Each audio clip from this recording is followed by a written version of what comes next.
Salam kasih damai Tuhan Yesus Kristus. Perkenalkan, nama saya Ardianus Carlo. Saya dari Prodi PKK 5, Program Studi Pendidikan Keagamaan Katolik, NIM 25010185. Di sini saya akan memaparkan tentang diktat ya, tentang ilmu sosial dasar, tentang materi yang telah kami dapatkan dari awal semester atau dari semester pertama ini. Yang pertama, kita langsung masuk pada diktat yang telah saya buat. Sudah saya rangkum dari materi-materi yang telah dosen kasih atau Bapak Ibu dosen kasih tentang ilmu sosial dasar. Yang pertama, pengertian ilmu sosial dasar itu sendiri itu adalah yang mana ilmu sosial dasar adalah cabang ilmu pengetahuan yang mempelajari tentang masyarakat dan perilaku manusia, baik interaksi sosial di antara kelompok maupun antara individu itu sendiri. Yang mana ilmu sosial dasar ini akan menganalisa suatu fenomena permasalahan dalam lingkungan sosial masyarakat itu sendiri. Tentunya ilmu sosial dasar ini meliputi bagian-bagian ilmu lain seperti ilmu sosiologi, ilmu antropologi, psikologi, ekonomi, politik, dan sejarah. Jadi ilmu sosial dasar ini tidak hanya fokus kepada fenomena sosial, melainkan juga berkaitan dengan ilmu sosiologi tadi, antropologi, psikologi, ekonomi, politik, dan juga sejarah. Ilmu sosial dasar sendiri, sejarahnya secara singkat di Indonesia, ilmu sosial dasar ini mulai diperkenalkan dari perguruan tinggi di Indonesia pada dekade atau pada tahun 1970-an sebagai bagian dari upaya Kementerian Pendidikan untuk menyediakan mata kuliah umum yang dapat diikuti oleh semua mahasiswa dari berbagai disiplin ilmu. Tujuannya untuk apa? Tujuannya adalah agar lulusan perguruan tinggi tidak hanya ahli dalam bidang studinya masing-masing, tetapi juga memiliki wawasan sosial yang luas dan kepekaan terhadap masalah-masalah masyarakat dan masalah-masalah sosial. Awalnya ilmu sosial dasar dikembangkan untuk mengatasi ilmu pengetahuan yang terlalu berfokus pada bidang spesialis. Makanya ilmu sosial dasar ini, melalui ilmu sosial dasar ini diharapkan mahasiswa memiliki kemampuan analisis yang menyeluruh terhadap gejala-gejala sosial yang ada di lingkungan masyarakat. Selanjutnya, bagian dari ilmu sosial dasar tadi sudah saya sampaikan, ada psikologi, antropologi, sejarah, politik. Sekarang ruang lingkup ilmu sosial dasar itu sendiri. Yang pertama, ruang lingkupnya tuh membahas tentang berkaitan kehidupan sosial manusia, di antaranya manusia sebagai makhluk hidup dan manusia sebagai makhluk hidup sosial, yang mana mempelajari tentang hakikat manusia, peran individu, masyarakat, dan hubungan timbal balik antara keduanya. Selanjutnya, ruang lingkupnya ada nilai, ada norma moral, dan hukum, membahas tentang aturan dan pedoman perilaku yang berlaku di masyarakat serta integrasinya dengan nilai-nilai kekristianian atau nilai-nilai keimanan yang berkaitan dengan ajaran sosial gereja. Selanjutnya ada di masyarakat dan kebudayaan, yang mana ini mengkaji struktur sosial unsur-unsur budaya dan dinamika perubahan kebudayaan di lingkungan masyarakat. Selanjutnya ruang lingkupnya ada lembaga sosial, mengidentifikasikan peran institusi dalam mengatur kehidupan masyarakat. Selanjutnya ada perubahan sosial dan modernisasi, yang mana ini mengkaji faktor-faktor pendorong dan faktor penghambat dalam perubahan sosial dan modernisasi itu sendiri. Selanjutnya ada permasalahan sosial yang ada di Indonesia.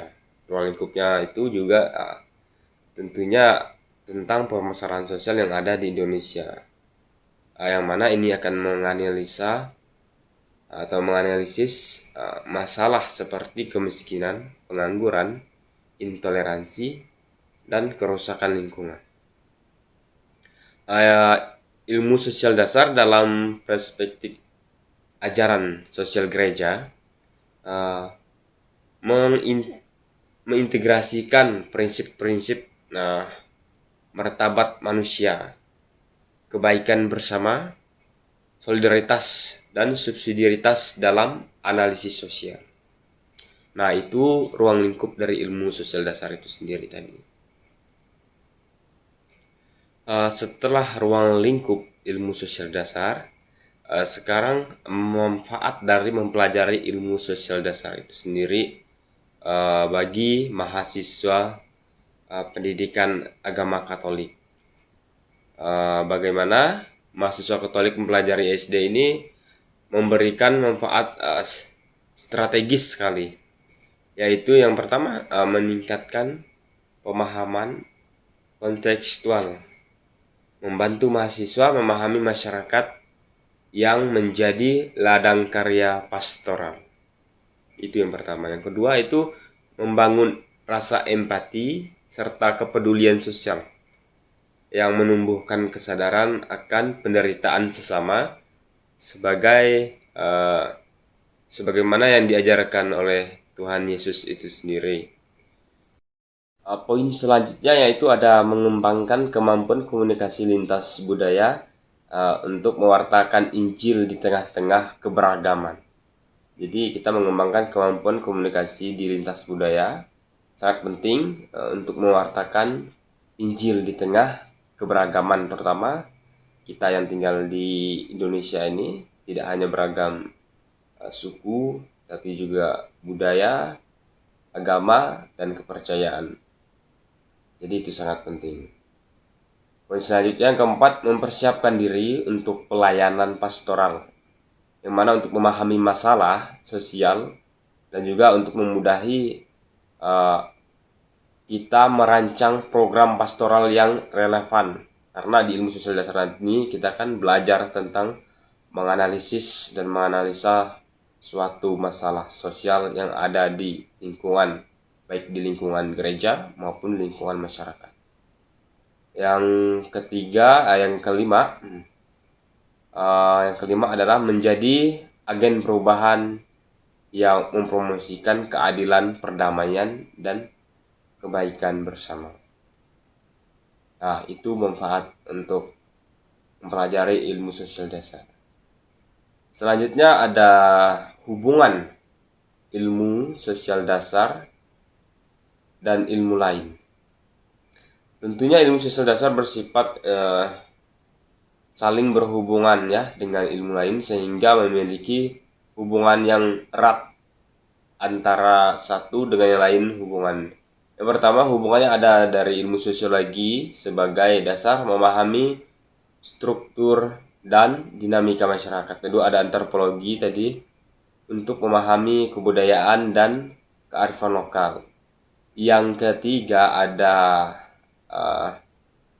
psikologi sosial, yaitu untuk memahami perilaku individu dan kelompok. Yang keempat, ada politik, yaitu untuk mengkaji kekuasaan kebijakan publik. Dan yang terakhir ada ekonomi untuk menganalisa distribusi sumber daya dan kesejahteraan. Nah, itulah hubungannya dengan ilmu-ilmu lain, ilmu sosial dasar, berhubungan dengan ilmu sosiologi, antropologi, psikologi sosial, ilmu politik, serta ekonomi. Selanjutnya, interaksi ilmu sosial dasar dan ajaran sosial gereja.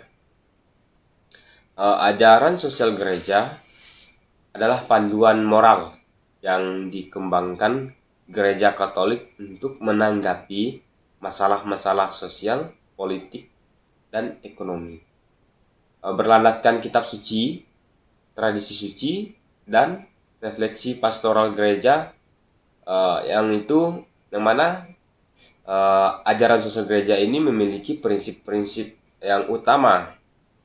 Yang pertama itu ada prinsip utama adalah martabat manusia.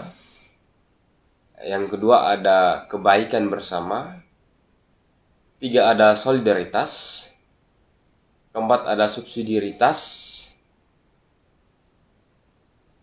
Dan ada opsi relevansial untuk kaum miskin dan ketuhanan ciptaan atau keutuhan ciptaan. Selanjutnya ada teori-teori ilmu sosial dasar. Yang pertama ada teori positivisme, ada teori konflik, ada teori fungsionalisme, dan juga ada teori intraleksisme. Mati nampak nih.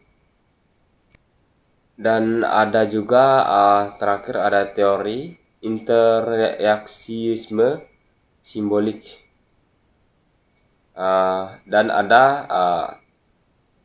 pendekatan kontemporer. Ada selanjutnya ada teori feminisme dan ada wawancara mendalam. Dan yang terakhir ada metode kuantitatif, yang mana metode ini berfokus pada pengukuran dan analisis data yang numerik untuk mengidentifikasikan pola dan hubungan dalam data sosial. Teknik-teknik ini termasuk survei, mengumpulkan data dari respon yang menggunakan consumer struktur yang dirancang untuk mengukur verbal tertentu dari survei yang didapat. Seperti itu. Nah, itulah diktat dari ilmu sosial dasar yang dapat saya paparkan. Saya ucapkan terima kasih dan mohon maaf jika ada kata-kata yang salah. Shalom, salam damai, kasih Tuhan Yesus Kristus menyertai kita.